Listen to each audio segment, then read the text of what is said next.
All right, this is the 20th episode of Advanced English Lessons. I create them weekly, a journey through global commerce, diplomacy, and language. This is March 17th, which is a holiday. If you don't know, it's an Irish holiday. It is celebrated in America, but it's not a national holiday, not in America where you go to school. You have to wear green. If you don't wear green, you get pinched. And these icons, even those who are not familiar with the holiday, some of these icons have probably shown up. The leprechaun, he's that little green guy. He kind of dances. I don't know, he kind of mesmerizes you or something you're not supposed to, or he distracts you. If you follow him, he's supposed to bring you to the end of the rainbow where there's a pot of gold. It's a day about luck. The four-leaf clover is considered lucky. But let's get started with the lesson. Here, Maria, the world's oldest living person at 117, celebrates her birthday in Spain, residing in a nursing home for over 2 decades and sharing her life moments on social media with her 80-year-old daughter's help. I fixed that on this one. We'll double hyphenate that because that's an adjective describing a daughter's help. And real interesting, there's a lot of stories, a lot of discussion. This kind of just starts out the lesson. Here we talk about a few things. What is a decade? A decade is 10 years. What about 100 years? What do you call that? A century. What about 1,000 years? What do you call that? A millennium. So also the word nursing home, it's kind of interesting. Nursing, obviously that has to do with taking care of somebody, but it's important to remember the word nursery. Like a nursery school is for children. A nursing school is for nurses to learn how to become a nurse. So a similar word to care for is underlining all those words there. Quick answers. You read it. Now answer the questions. How old is Mary? 117. Where's Maria from? Spain. Where did Maria celebrate her birthday? In a nursing home. Who helps Maria share her life on social media? Her daughter. And then fill in the blanks right there. Maria, the world's oldest living person at 117, celebrates her birthday, or celebrated her birthday in Spain, residing in a nursing home for over 2 decades and sharing her life moments on social media with her daughter's help. I have 3 questions. You can answer them however you want. What do you think are the benefits of living to such an old age like Maria? And I'll follow that question up with, would you want to live to 117 or older? How important do you think social media is for older people? Obviously, it's on one edge, you're like, well, it's not necessary, right? But when you think about grandchildren and keeping connected, that's how children, I remember my mother always wanting to connect. Now she can't even really use her phone, but wanting to connect to her grandchildren, that would be the way. They're posting pictures, so it's an easy way to stay connected. So I think it is important in that regard. If you could ask Maria one question about her long life, what would it be? Maybe something about history. She's seen, all the world wars and lived through them. Or perhaps, what does she eat? I want to know how. I imagine her diet is at least healthy, something to follow perhaps. And then I ask my students, where is Spain? I always like bringing some geography and history into this. Of course, we have Portugal, Spain, France, Germany, Italy, Greece. I change it up every week. Ask for the flag. Do you know the Spanish flag? It is in the bottom left. And then what about this one in the upper right? That's Mexico. They speak Spanish. These ones are less popular. Ecuador, a smaller country in the central Latin America. And this one is like Andorra, in between Spain and France. I'm not sure if that's Catalonia area, somewhere around there. And then I have these. I like these. Working on rhyming. This is sometimes difficult for students. And let's just answer them quickly. The organ in your head that is thinking right now, brain. And I've got pictures in Chinese to help, but I'm not going to do those for you. This one was covering. So a series of connected metal links or rings. I'll give you the pictures. What is that? That is a chain. To remove liquid from a container like a bathtub, it's also it's the verb and the noun. It's what we call this thing right here, and it's also the action of water going down there, and that's a drain. Small hard seeds of food plants like wheat, rice, and corn. What is that group? As a whole, we call it grains, but we call that grain if it's one. And the most important or largest, again, make sure it rhymes. Brain, chain, drain, grain. The most important or largest is the main thing, right? A large area of flat land or something simple and not decorated. Plane, right? There's two. Notice that's spelled differently than plane, like an airplane. And those are different. A simple, it means simple, and also flat, plain area. Water that falls from the sky in drops, quite easy, right? Rain, a series of connected vehicles that run on tracks to transport people or goods. Obviously, train, the feeling when something hurts. Pain, a tall machine used to lift heavy things, or a type of bird with long legs. Crane, a narrow road or path or a specific path or area marked for driving is a lane, and the period during which a sovereign rules is the reign. Sounds the same as reign, but spelled R-E-I-G-N. Now, here we go. Our reading for today is global commerce. Then there's a word, of course, I have some Chinese in here for my students. And from the 16th to 19th centuries, the Spanish silver dollar became pivotal in global commerce, bridging economic exchanges between China and the world. Pivotal, think of the word pivot. The verb pivot is to move from one in a direction. So it's kind of, it means important. It's another way to say crucial or important, but it has a slightly different undertone, that it's significant for change. Pivotal, this is like when something big happened that we went in this direction. Commerce, obviously having to do with buying, selling, and trade. The next one, maritime route. Its broad acceptance underpinned the Manila Galleon trade, a key maritime route that linked the Philippines, a Spanish colony, with the Americas. Underpin, think of these words. I want you to think about this word. It's like support, right? Because it's under and it's pinning it. So these words actually sometimes are easy to recognize what they mean. And even if you don't know what they are. Transaction, this currency streamlined transactions across continents, illustrating the interconnectedness of early modern economies. And you see big words like this. If you've never seen that word, it's actually a very easy word, right? You see the word connect, interconnect, connected, interconnected, and ness, right? To make it a noun. So quite easy in there. Think of streamline, think of water, streamline, a straight line. Something that's streamlined is made efficient by putting it in order and going in a direct line. So again, that word I think can be easily understood. And let's take a look at these words by definition. Pivotal, look at all these. Yes, crucial or central importance. Commerce, buying and selling goods and services. Underpin, to support or form the basis of. Maritime, of or relating to the sea. Streamline, to make something more efficient. And then we're going to go ahead and look at this. Sometimes that you can move to the middle one first because there's only one. These are two, but you can say new shipping technologies underpin the maritime industry, allowing for faster delivery of goods across the ocean. Efforts to streamline the supply chain process have significantly reduced costs and improved efficiency.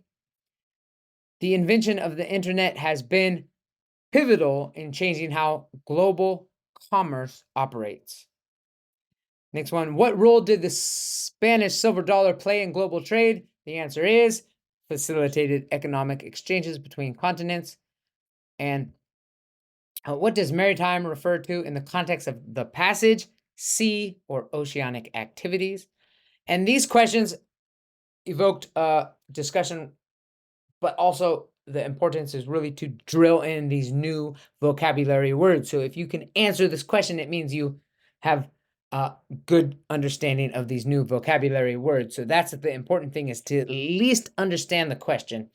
To answer it is quite difficult. Discuss how the Spanish silver dollar could be considered pivotal in the development of global trade networks.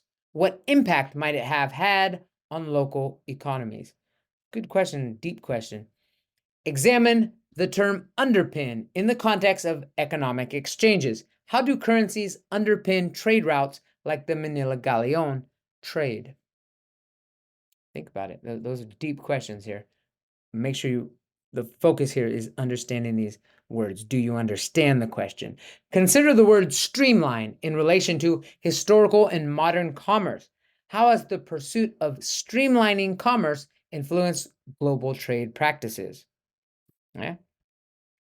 Reflect on the significance of maritime routes in historical trade.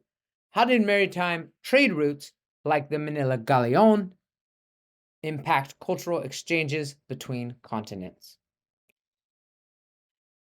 I give this example. This is quite interesting. I'm going to tell a little more of the story. There's the word architecture. Architecture is about the building structure. Some Spanish colonial architecture shows influence from traditional Chinese designs, a result of the Manila Galleon trade. This is seen in the intricate wooden carvings and indoor courtyards common to both cultures. So this is interesting. You see some of these layout. I mean, it's hard to, we could come up with this on our own, different cultures. Even in South America, Central and Latin America, and Mexico, some of these largest states, you would see them with a similar design to these Chinese estates, with a courtyard in the center.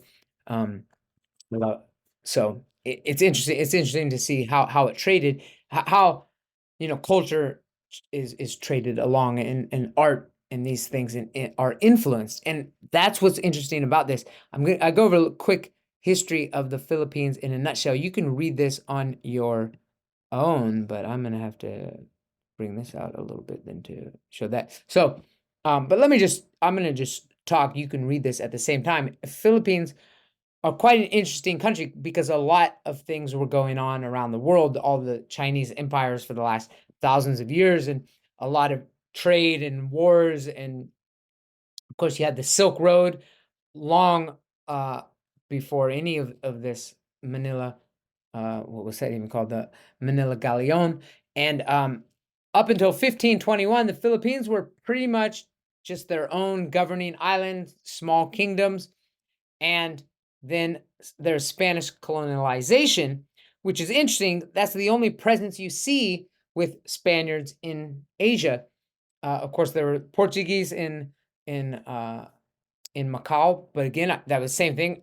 They came from the Americas, right? So while Portugal and while French and English moved, Silk Road way eastward, and southbound into India and Asia and Southeast Asia, the Spaniards and the Portuguese went to Americas, and then from the Americas they went into Asia. So they had less presence in Asia, but it's very interesting to look at it that way. And then the Spanish-American War, American beat Spain and got Philippines. I don't know exactly the whole story behind how they ended up with it, but they did, and then they did rule over for 50 years or so, and then the Japanese kind of kicked Americans out during World War II, and then eventually after the war and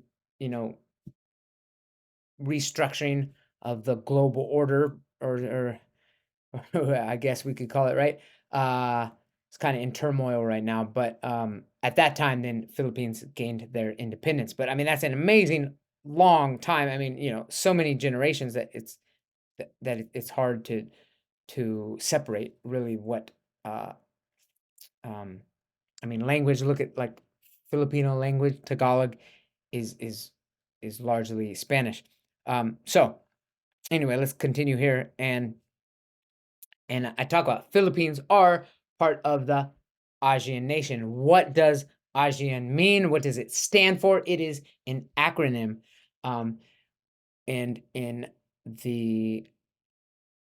it is the Association of Southeast Asian Nations. That's how it's pronounced. However, Southeast is a single word, so it is Association of Southeast Asians, Asian Nations. Just so you know, I like say, how many of these countries do you know? We have all of them. We've got there's 10 in total. We've got Myanmar here, formerly Burma, Thailand. That's where I live. We've got Laos up here, Vietnam, Malaysia, Indonesia.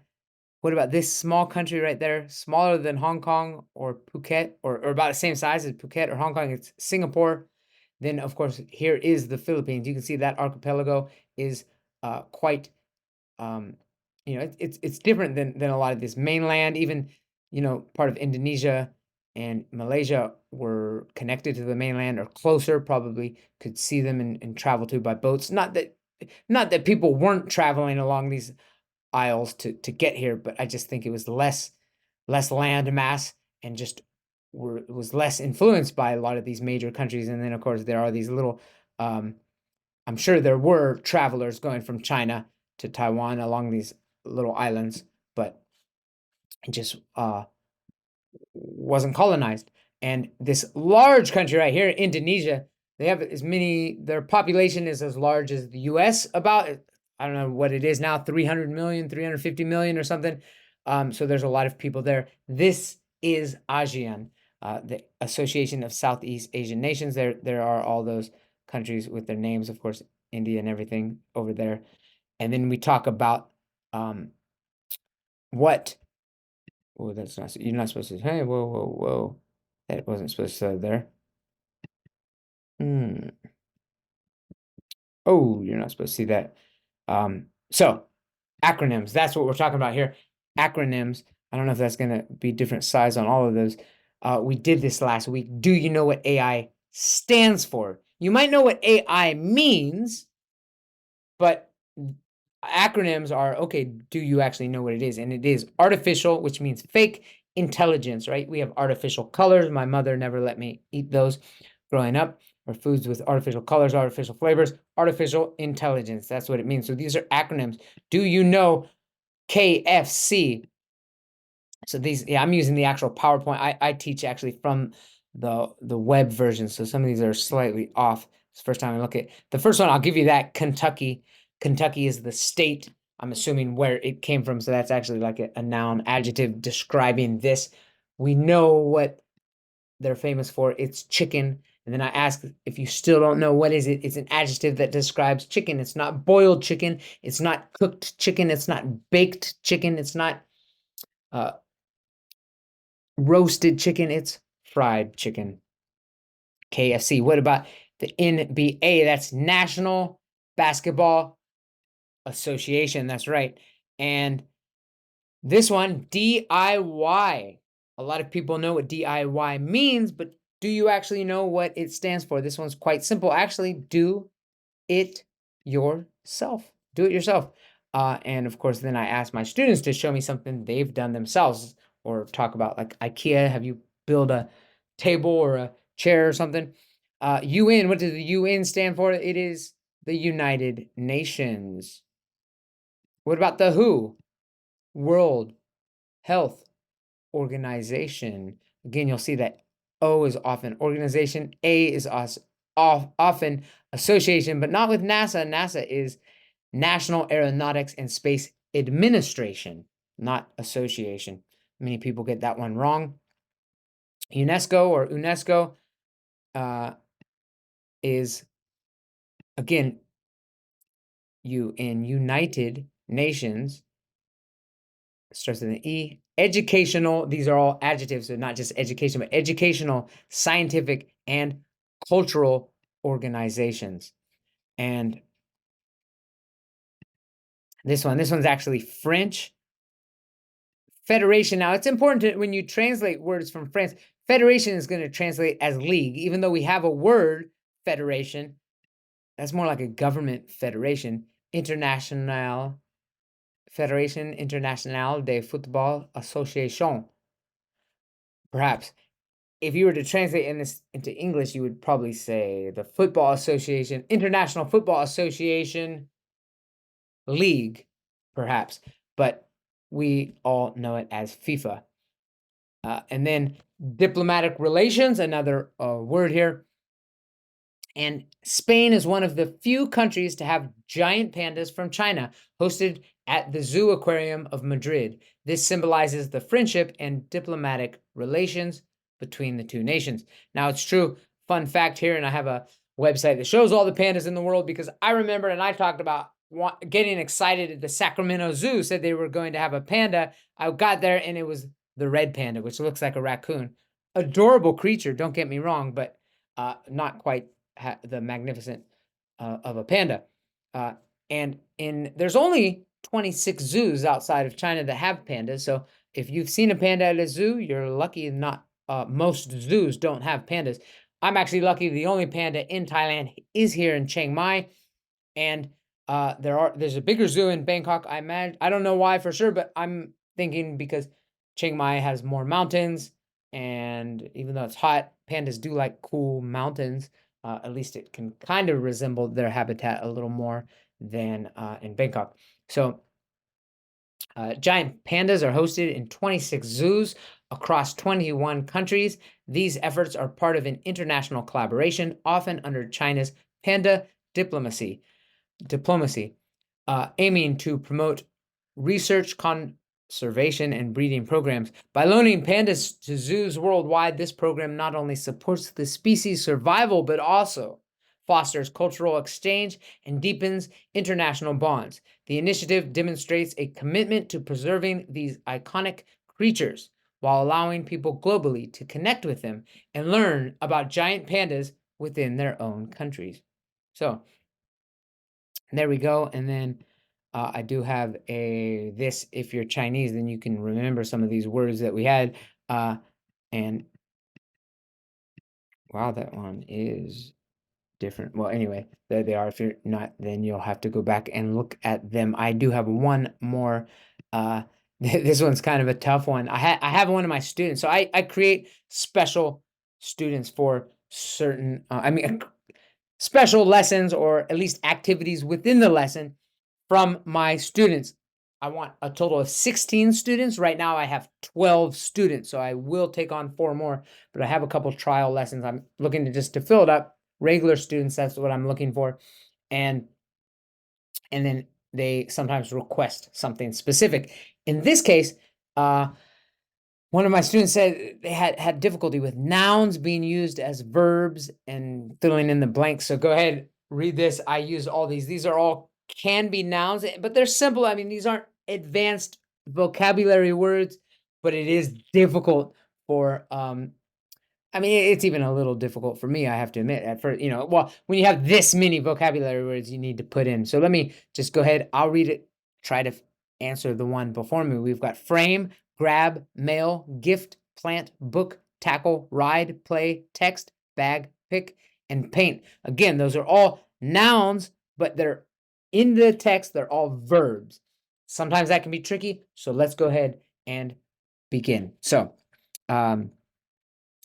last weekend, my family decided to book a day at the amusement park. I couldn't wait to ride all the rides and play some games. My brother, always the adventurer, wanted to tackle the roller coasters first. After a few thrilling rides, we decided to grab some snacks. While eating, we saw a clown paint balloons for kids. Later, we decided to pick a souvenir to remember the day. I chose to mail a postcard with a picture of the park, while my sister decided to bag a keychain. Before leaving, we made sure to frame a family photo in front of the park's iconic fountain. On our way out, we noticed a small garden where visitors could plant flowers and gift them to someone special. It was a perfect end to a wonderful day, and I couldn't wait to text my friends about it. All right, so there we go. That's the lesson for good old St. Patrick's Day 2024. I'll see you next time. Bye bye.